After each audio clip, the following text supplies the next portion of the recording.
Hello everyone, আসসালামু আলাইকুম। কেমন আছেন? আশা করি সকলে ভালো আছেন। বন্ধুরা, আপনাদের যারা ফেসবুক পেজ থেকে থাকে তাহলে কিন্তু আজকে ভিডিও শুধুমাত্র আপনার জন্য। হ্যাঁ বন্ধুরা, আজকের ভিডিওতে আমি আপনাদেরকে শেখানোর চেষ্টা করবো আপনার ফেসবুক পেজে যদি কেউ মেসেজ করে তাহলে কিন্তু সাথে সাথে আপনার যে কোনো অডিয়েন্স যদি আপনার ফেসবুক পেজে যদি মেসেজ করে থাকে তাহলে কিন্তু সাথে সাথে তার কাছে কিন্তু অটো রিপ্লাই হিসেবে চলে যাবে। ঠিক আছে? সো বন্ধুরা, আজকের ভিডিওতে কিন্তু খুব সহজে শিখতে পারবেন আপনি কীভাবে অটো মেসেজ সিস্টেমটা চালু করে রাখবেন। সো এই অটো মেসেজ সিস্টেমটা যদি আপনি চালু করে রাখেন তাহলে কিন্তু খুব সহজে আপনি কিন্তু হাতে টাইপিং না করেও কিন্তু সাথে সাথে কিন্তু যে অডিয়েন্স আপনার কাছে মেসেজ করুক না সাথে তার কাছে কিন্তু একটা অটো রিপ্লাই চলে যাবে। ঠিক আছে?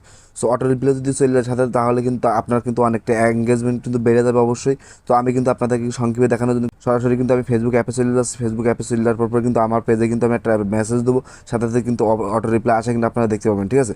সো আপনারা কিন্তু দেখতে পাচ্ছেন আমার কিন্তু মেসেঞ্জারে চলে আসলাম। মেসেঞ্জারে চলে আসার পর এটা দেখতে পাচ্ছেন আমার কিন্তু এটা নিজস্ব পেজ।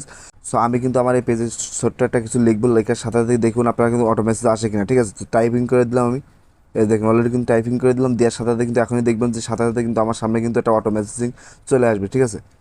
তো বন্ধুরা, আপনারা কিন্তু অলরেডি এখানে দেখতে পাচ্ছেন আমি কিন্তু মেসেজটা দেওয়ার সাথে সাথে কিন্তু আমার কিন্তু এখানে একটা অটোমেটিকলি একটা মেসেজ চলে আসছে। এখানে দেখতে পাচ্ছেন হাই, আপনাদের সাথে আমি কীভাবে যোগাযোগ করতে পারবো, এরকম ধরনের কিন্তু ইন্টারেস্টিং কিন্তু একটা মেসেজ কিন্তু অটো রিপ্লাই চলে আসছে। ঠিক আছে? সো এইভাবে আমি কীভাবে করেছি, আপনারা কীভাবে করবেন, সকল কিছু থাকছে আজকে এই ভিডিওতে। অবশ্যই কিন্তু ভিডিওটা ফার্স্ট থেকে লাস্ট অব্দি দেখবেন, তাহলে কিন্তু খুব সহজে বুঝতে পারবেন। ঠিক আছে? সো বন্ধুরা, এই কাজটি করতে সবার ফার্স্ট অফ অল কিন্তু আপনি এখানে ফুল ব্যাকে চলে আসবেন। ফুল ব্যাকে চলে আসার পর আপনি গুগল প্লে স্টোর চলে যাবেন।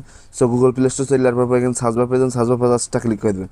সার্চ বার পেজ ক্লিক করার সাথে সাথে কিন্তু আপনাকে কিন্তু এখানে লিখে সার্চ করে দেবেন মেটা বিজনেস সুইট। ঠিক আছে? সো এটা লিখে আপনি যখন সার্চ করে দেবেন সাথে সাথে কিন্তু আপনার সামনে কিন্তু এরকম একটা অপশন চলে আসবে। সো এখানে দেখতে পাচ্ছেন আপনারা কিন্তু এই অ্যাপসটা কিন্তু অবশ্যই লাভাই নেবেন। অবশ্যই কিন্তু ক্রিয়েটার স্টুডিওর মতো এই অ্যাপসটা অবশ্যই আপনারা এখানে লাভাই নেবেন। ঠিক আছে? সো আমার কিন্তু এটা লাভানো আছে, তার জন্য কিন্তু আমি এখান থেকে ওপেন করে দিলাম। সো ওপেন করে দেওয়ার পরে কিন্তু দেখতে পাচ্ছেন আমার কিন্তু পেজটা কিন্তু এখানে সরাসরি ওপেন হয়ে গেছে। সো ওপেন হয়ে যাওয়ার পরে বন্ধুরা আপনারা কিন্তু এখান থেকে দেখতে পাচ্ছেন নিচে বাম সাইড, নিচে ডাইন সাইডে কোনো দিকে দেখতে পাচ্ছেন থ্রি ডট লাইন একটা অপশন আছে। থ্রি ডট লাইন অপশন পর জাস্টটা ক্লিক করে দেবেন। So three dot line option পর আপনি যখন ক্লিক করেন সাথে সাথে আপনার সামনে কিন্তু এরকম একটা ইন্টারফেস চলে আসবে। তারপর এখানে দেখতে পাচ্ছেন যে মিডিল বরাবর কিন্তু সেটিং নামে একটা অপশন আছে। সেটিং নামে অপশন পর জাস্টটা ক্লিক করে দেবেন। সেটিং অপশন পর ক্লিক করার সাথে সাথে এখানে দেখতে পাচ্ছেন তৃতীয় লাইনে কিন্তু একটা অপশন আছে অটোমেশন নামে একটা অপশন। অটোমেশন অপশন পর জাস্টটা ক্লিক করে দেবেন। সো এটার পর আপনি যখন ক্লিক করেন সাথে সাথে আপনার সামনে কিন্তু এরকম একটা অপশন চলে আসবে। তারপর এখানে সবার ফার্স্টে দেখছেন যে অটোমেটিক জবাব, তো এখানে দেখতে পাচ্ছেন। ঠিক আছে? সো এটা কিন্তু আবার আগে থেকে চালু আছে, তার জন্য কিন্তু সবার ফার্স্টে দেখা যাচ্ছে। অবশ্যই আপনাদের কিন্তু সবার ফার্স্টে থাকবেন, আপনাদের কিন্তু এরকম লাইনে থাকবে। ঠিক আছে? সো এখানে যখনই পাবেন অটোমেশন, এটা কিন্তু আপনি জাস্ট ক্লিক করে দেবেন।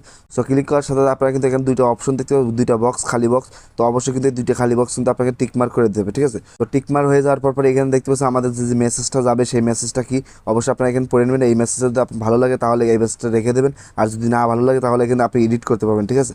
এই দেখুন কলম আইকন বা পেন্সিল আইকন, পেন্সিল আইকন পর আপনি যখনই ক্লিক করবেন সাথে সাথে কিন্তু আপনি এখান থেকে কিন্তু এই মেসেজটা কিন্তু আপনি এখানে এডিট করে নিতে পারেন। ঠিক আছে? আপনি আপনার মন মতো কিন্তু বসায় নিতে পারেন।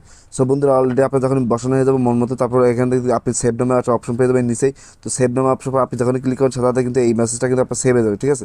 সো এখন থেকে কিন্তু আপনার কিন্তু যেই মেসেজ দেখ না কেন সাথে সাথে কিন্তু আপনার এই অটো মেসেজটা কিন্তু চলে যাবে। তো অবশ্যই কিন্তু আপনারা কিন্তু এভাবে করে নেবেন আমি যেভাবে দেখিয়ে দিলাম। সো বন্ধুরা, আজকে ভিডিও মূলত আমার এই পর্যন্ত। আশা করি আপনাদের সবাইকে বোঝাতে পারি। যদি এই ভিডিও দেখে যদি একটু উপকারিত হয়ে থাকে তাহলে কিন্তু অবশ্যই অবশ্যই আমাদের ফেসবুক পেজে দেখে থাকলে ফলো করে সাথে থাকবেন, ইউটিউব চ্যানেল দেখে থাকলে অবশ্যই সাবস্ক্রাইব করে পাশে থাকবেন ঠিক এরকম নিত্য নতুন টেকনিক্যাল ভিডিও পাওয়ার জন্য। তো সবাইকে ধন্যবাদ জানাই। আল্লাহ হাফেজ।